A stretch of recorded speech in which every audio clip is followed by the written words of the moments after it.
सुप्रभात मंडळी. मी निलिमा पटवर्धन आणि आपण वाचत आहोत अपूर्वाई हे श्री पु ल देशपांडे लिखित त्यांचं प्रवास वर्णन. मागच्या भागाच्या पुढे सुरू करते. पंढरीची यात्रा मंगळवेढ्याला गेल्याशिवाय पुरी होत नाही. मंगेशीला जाणाऱ्या म्हाडदोळ्या शांतादुर्गेचं दर्शन न घेऊन चालत नाही. गयेला गेलं की प्रयाग आलंच. लंडनच्या यात्रेकरूला देखील ऑक्सफर्ड आणि केम्ब्रिज केल्याशिवाय गती नाही. ऑक्सफर्ड आणि केम्ब्रिज हे इंग्रजांचे दोन ज्ञानचक्षु. या दोन डोळ्यांनी इंग्रज जगाकडे पाहतो. असंख्य इंग्रज, मग ते शास्त्रज्ञ असोत, तत्त्वज्ञ असोत, राजकारणी असोत, समाजसुधारक असोत, ह्या दोन विद्यापीठातून तयार झालेले शतकानुशतकांची परंपरा आहे आणि ती टिकविण्याची कमाल पराकाष्ठा आहे. एवढ्याशा या बेटावर इतर पुष्कळ विद्यापीठे आहेत. प्रत्येक पीठाचे महान आचार्य आणि शिष्य आपापल्या थोरल्या आईची कूस धन्य करून गेले. पण ऑक्सफर्ड आणि केम्ब्रिज यांची शान काही निराळीच आहे. इथे परंपरेची जोपासना भलत्या कटाक्षाने होते. काळा जगा न घालता हिंडणाऱ्या विद्यार्थ्याला शासन होते. इथल्या दगडाला इतिहास आहे. मॅकॉले कुठल्या हिरवळीवरून चालला आणि बेकन कुठल्या थाळीत जेवला याची नोंद आहे.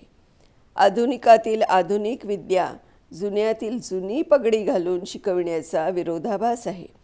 पण या वातावरणात शिरलं की वयाचा हिशेब विसरायला होतं. चारी बाजूला मुक्त यौवन फुललं आहे आणि जाणते वार्धक्य शांतपणे आपल्या ज्ञानाच्या आणि अनुभवाच्या आसनावर अधिष्ठित होऊन त्याला आकार देण्याचा प्रयत्न करत आहे. असलं वातावरण पाहिलं की डोळ्याचं पारणंच फिटतं. मी ऑक्सफर्ड स्टेशनवर उतरलो. त्यावेळी संध्याकाळ झाली होती. रविवारची संध्याकाळ. मी बर्मिंगहॅमचा मुक्काम आटोपून ऑक्सफर्डला आलो. पहिल्या प्रथम प्लॅटफॉर्म माणसांनी फुललेला पाहिला. शेकडो तरुण आणि तरुणी फलाटावर जमली होती. तरुण गाडीकडे पाहिलं. क्षणार्धात स्टेशनातल्या तरुणी गाडीत चढल्या होत्या आणि शेकडो आलिंगनं हस्तांदोलनं झाली. आपल्याकडे अलिबाग रेवदंड्याला शनिवारी मुंबईहून हजबंड स्टीमर जात असे. युद्धातल्या पळापळीच्या काळात मुंबईतल्या अनेकांनी आपली कुटुंब कोकणात ठेवली होती. शनिवारी दुपारची बोट गाठून अलिबाग, रेवस, धरमतर वगैरे जवळच्या गावी नवरे लोक जायचे. शनिवार रात्र आणि रविवार आपल्या कुटुंबात काढून सोमवारी पहाटेच्या बोटीनं मुंबईला परतायचे. तशातलाच हा प्रकार होता. लंडनला राहणाऱ्या प्रेमिका ऑक्सफर्डला राहणाऱ्या प्रियकरांना भेटायला आठवड्याच्या अखेरीस आल्या होत्या आणि हे विरही यक्ष आगगाडीच्या इंजिनाच्या साथीत शेवटचे सुस्कारे सोडित होते. गाडी हल्ली, शेकडो हातरुमाल हल्ले, चुंबनांची फेकाफेक झाली आणि हाय मोहब्बत, हाय जवानी म्हणत शेकडो प्रियकर आणि प्रेयसी पांगल्या. पुढल्या शनिवारपर्यंतची ताटातूट. ऑक्सफर्डमधले हे माझे स्वागत मला फार आवडलं. आपल्याकडे एखाद्या कुणी प्रेमात पडल्याची नुसती कुणकुण ऐकली की सारं गाव कुजबुजू लागतं. इथे तर सारं ऑक्सफर्डच प्रेमात पडलेलं. तिथं कुणी काय कुजबुजावं. प्रेमाचे हे इतके घाऊक दर्शन यापूर्वी मला कधीही झालं नव्हतं. बाकी पाश्चात्य देशातले हे येता जाता, उठता बसता कार्यकर्ता दिसणारे आणि समस्तांची लज्जा त्यजून चालणारे प्रेमाराधन पाहून सुरुवातीला डोकं गरगरायला लागतं हे खरं. युद्धापूर्वी असं हे नव्हतं असे सांगणारे इंग्रजी अण्णासाहेबही मला भेटले होते. पण युद्धानंतर मात्र या पाश्चात्य तरुणीला तरुण दिसला की मला मदन भासे आणि तरुणीला तरुणी दिसली की चंद्रिका ही जणू नुसत्या तरुणांचे किंवा नुसत्या तरुणींचे टोळके भेटायचेच नाही. सदैव संमिश्र घोळका. नाही म्हणायला टेडी बॉईज मात्र अगदी पुरुष हिंडताना दिसतात आणि टेडी गर्ल्स बायका. दुसऱ्या महायुद्धाने पाश्चात्य जगाला बहाल केलेली ही अभागी देणगी. युद्धात जन्माला आलेली ही बेवारशी पोरं टोळक्याने हिंडतात आणि सदैव मारामार्यात गुंतलेली असतात. मात्र या मारामार्या बहुधा त्यांच्यात चाललेल्या असतात. कोणताही आगापिछा नसलेली ही तरुण मुलं कुठे राहतात आणि कशी जगतात याचं मला नेहमी कोडं पडे. साऱ्या शिष्ट समाजाच्या बंधनाला झुगारून नव्हे, त्याच्या अस्तित्वाची अजिबात दखल न घेता सुंदर बागांतून निवडुंगाची बेटं माजावी तशीच घोळक्यांनी माजलेली ही तरुण टोळकी पाहिली की साऱ्या विद्यापीठांच्या शहाणपणाने टेकलेले हात मला दिसतात. खुद्द ऑक्सफर्डमध्येही मी टेडी बॉईज पाहिले. ते मला आठवतं आहे. युद्धकाळातल्या पापांची ही जिवंत भूतावळ मधून पाश्चात्य समाजाच्या मानगुटीवर बसते. या युद्धाच्या बॉम्ब हल्ल्यातून ही विद्यापीठं मात्र बचावली. इंग्लंडमध्ये बॉम्बगोळ्यांचा वर्षाव होत असताना इथल्या ज्ञानसाधनेला खंड पडला नव्हता. मधून धारातीर्थावर देह ठेवलेल्या ऑक्सफर्ड केम्ब्रिजच्या विद्यार्थ्यांच्या याद्या वाचल्या जात. क्षणभर स्तब्धता होई. डोळ्यातली आसवं डोळ्यांबाहेर न येऊ देण्याचे कसोशीने प्रयत्न होत आणि रणचंडीच्या क्षणिक स्मरणातून लक्ष काढून ते पुन्हा सरस्वतीच्या उपासनेशी गुंतवण्यात येत असे. सभोवताली युद्धाची खाई पेटली होती. खायला अन्न नव्हतं. आठवड्याला एखादं अंड मिळे. साखर चिमटीच्या हिशेबात मिळे. पण इथल्या तपश्चर्येत खंड पडला नव्हता. विद्वान प्राध्यापक तसेच झगे घालून व्याख्यानांची बिनचूक तयारी करून वर्गात आले. विद्यार्थी त्याच तन्मयतेने शिकले. मिसरूड फुटले की गणवेश चढवावा लागे. या युद्धाने जणू 5 हंगामात उगवलेले तारुण्य कापून काढलं. पण ऑक्सफर्ड केम्ब्रिजच्या साधनेत त्या ऋषितुल्य प्राध्यापकांनी व्यत्यय येऊ दिला नाही. कॉलेजातून दिसणाऱ्या या तरुण हुतात्म्यांची नावं वाचताना अंतःकरण भरून येतं. किती तरुण जीवांची त्या काळात ताटातूट झाली असेल. तेही कालमहेश्वराच्या सेवेला माला गुंफणारी रणदेवताच जाणे. ऑक्सफर्डच्या रेल्वे प्लॅटफॉर्मवर फुललेले ते यौवन पाहताना वाटलं, या देशाने अपार यातना भोगल्या. यांना या मुक्त आनंदाचा अधिकार आहे.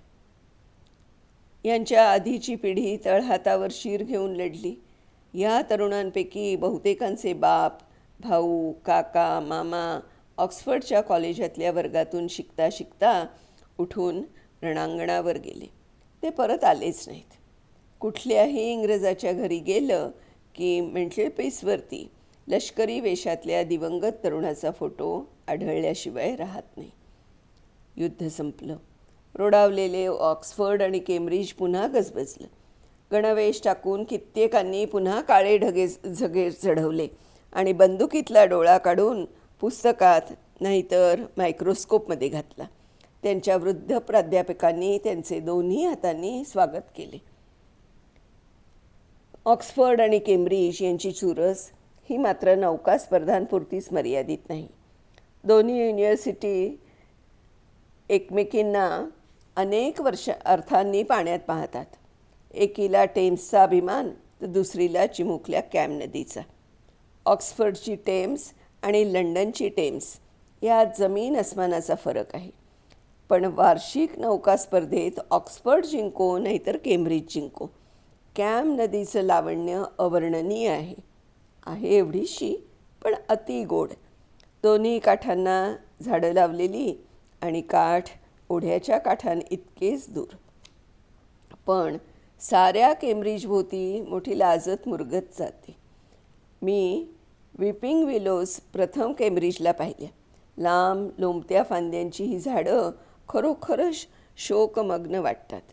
केम्ब्रिजला आपल्या गणिताच्या अध्यापना इतकाच हिरवळींचा तोरा आहे. ठिकठिकाणी हे हिरवे गार गालीचे पसरले आहेत.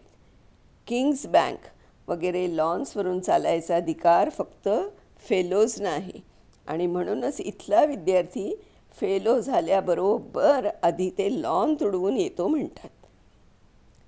ऑक्सफर्डला माझे मित्र डॉक्टर बार्लिंगे होते. त्यांनी ख्यातनाम ब्रिटिश तत्त्वज्ञ प्रोफेसर राईल यांच्या घरी आम्हाला नेलं. माझा वास्तविक तत्त्वज्ञानाशी अजिबात संबंध नाही. इंटरनंतर आमचा आणि लॉजिकचा काडीमोड झालेला. सुसंगतापेक्षा मला सुसंगतीचा लोभ अधिक. त्यामुळे त्या दार्शनिकाचे दर्शन हाच एक हेतू होता. विद्याभ्यास जड विद्वानांचा भारतात बराच परिचय झाला होता. त्याची ही इंग्रजी आवृत्ती पाहावी एवढाच माफक हेतू मनाशी ठेवून राईल गुरुजींच्या मठीत प्रवेश केला. चारी भिंती पुस्तकांनी भरलेल्या, नजर टाकावी तिथे ग्रंथ, अशा वातावरणात राईलचं प्रथम दर्शन झालं आणि 5च मिनिटात या माणसाने अगदी मोहून टाकलं. पहिल्याच भेटीत त्यांनी आम्हाला 40-50 वर्षांपूर्वी केम्ब्रिजचा पाडाव करून जिंकलेलं आपलं वल्ल दाखवलं. या इंग्रज पंडितांना त्यांच्या देवाने विनोदबुद्धी द्यावी आणि आमच्या पंडितांच्या पदरी ब्रह्मदेवाने कोयनेल आणि बराचसा ब्रह्मघोटाळा का टाकावा मला कळत नाही.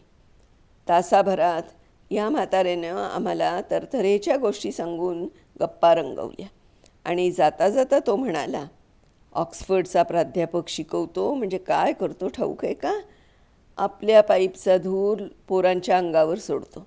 या पलीकडे बाहेरच्या जगात नेण्यासारखं तो त्यांना काही देत नाही. राईल गुरुजींच्या घरी जाताना एखाद्या आश्रमात गेल्यासारखं वाटत होतं. निसर्गाने हेमंत शोभा धारण केली होती. सोनेरी पानांनी लदलेल्या वृक्षातून चिमुकले लाकडी पूल ओलांडीत मॉडलिन बॉक्समधून त्यांच्या घराची वाट काढीपर्यंत आम्ही मुक्त झालो होतो. त्या आश्रमाभोवती आश्रम हरिणी देखील होत्या आणि टुमदार बंगलीत राईलसाहेब पाईपची धुनी पेटवून ग्रंथाच्या ढिगाऱ्याआड एका विद्यार्थ्याला तत्त्वज्ञानाचे गुह्यतम शास्त्र शिकवत बसले होते. अजून वृद्ध राईलची ती प्रसन्न मूर्ती डोळ्यापुढे उभी आहे. अशाच एका वृद्ध प्राध्यापकांचा युद्धकाळात निरोप घ्यायला रणांगणावर जायला सिद्ध झालेले त्यांचे विद्यार्थी गेले होते. त्यातल्या एका विद्यार्थ्याने थट्टेनं म्हटलं, सर तुम्ही नाही का युद्धावर जाणार? वृद्ध प्राध्यापक म्हणाले, कशासाठी युद्धावर निघालात तुम्ही? विद्यार्थी म्हणाले, मानवी संस्कृतीच्या संरक्षणासाठी.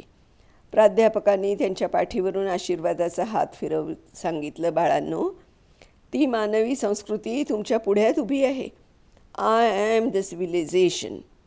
अनेक वर्षांपूर्वी ऐकलेली ही गोष्ट मला राईलना पाहताना आठवली.